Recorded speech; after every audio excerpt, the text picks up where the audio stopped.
Aristotelian influence. Did Martin Luther see the separation of church and state?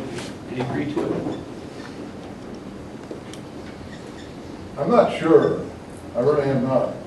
I think he agreed to whatever promoted his approach to things. So Probably because it saved his life. I wouldn't think he really agreed with separation of church and No, he state. did not agree with separation. No, I don't think he would really agree with it. So I But can't. why did this new way of thinking come out of? Well, this has nothing to do with the Reformation. This comes out of the Renaissance. This is out. This is before Martin Luther. Martin Luther's a product of this.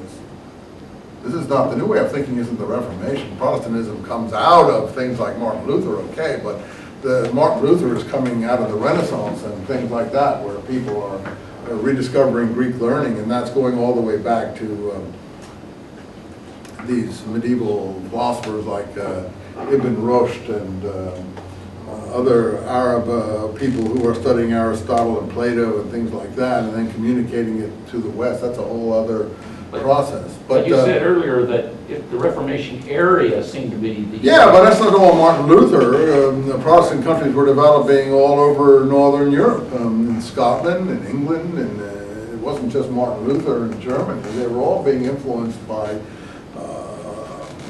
some questioning of authority. Rationalist focus on the individual. Well, I mean, I don't go any further. I don't know. I mean, what was, but I don't think. I think they were products of this ferment that was going on. And then in the secular area, this was the so-called Enlightenment. I don't think you'd call Martin Luther an enlightened person, and I don't think you would call him part of the Enlightenment.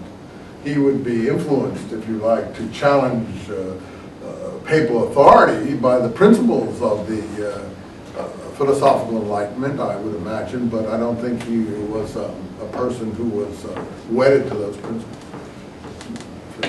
It's complicated, nothing is simple. But I mean, you have to understand the Enlightenment is more in the framework of people like Galileo, who were before Martin Luther, or maybe contemporaries of Martin Luther. Galileo is probably contemporary of Martin Luther. But even before that, you know, the whole Renaissance, it's humanism before that, the discovery of humanistic learning, which starts the separation of church and state, that all learning is not necessarily church learning. That's what he meant by humanistic, and that's the 13th century Petrarch and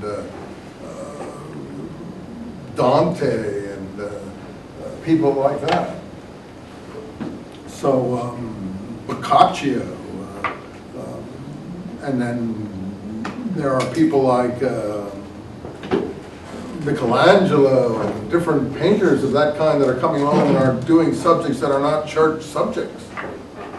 Look at Michelangelo's Dawn and Dusk. They're basically pagan subjects. David maybe is a nod to that. Even David's an Old Testament figure, Moses and so on.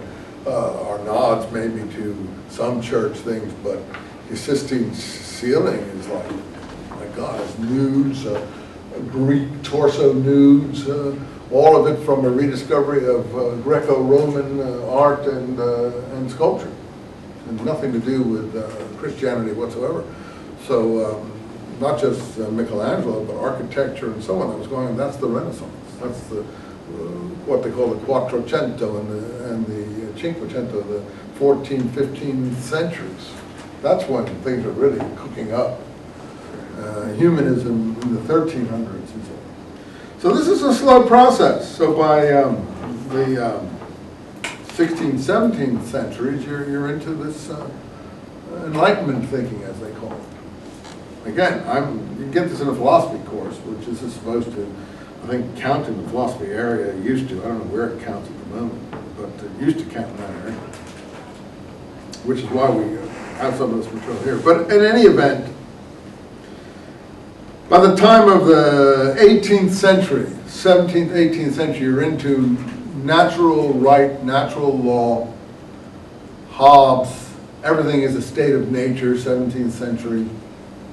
And then out of everything being a state of nature, people rob, kill, murder, brutalize each other as far as Hobbes is concerned. You surrender a certain amount of liberty as far as Hobbes is concerned. In order to become part of a society, it's called a social contract. You make a contract with the society to give up some of your rights to be protected by that society. Otherwise, everyone would just be raping, robbing, murdering. According to Hobbes, would be killing and be total rapine. And he's in the period of the civil wars in England. That's how he saw it. Milton is a contemporary of Hobbes, and Newton as well. There's great Renaissance occurring in England at this time. Erasmus in Northern Europe is the previous century. Very scholastic-minded people. So I don't think Luther is the key person in any of this. It's just that Luther is involved in the ultimate split within the church into a more, shall we say, rational approach to a less rational approach.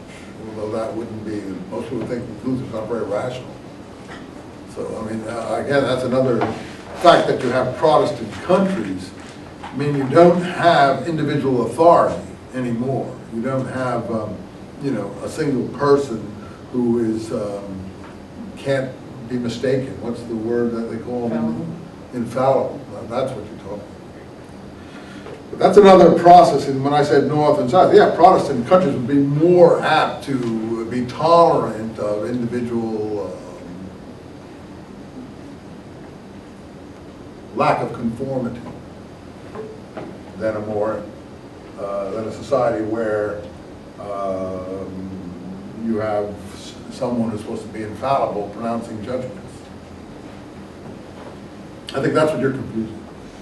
Protestantism and Luther and people like that with philosophical enlightenment, which is going side by side, but not necessarily in total agreement with each other.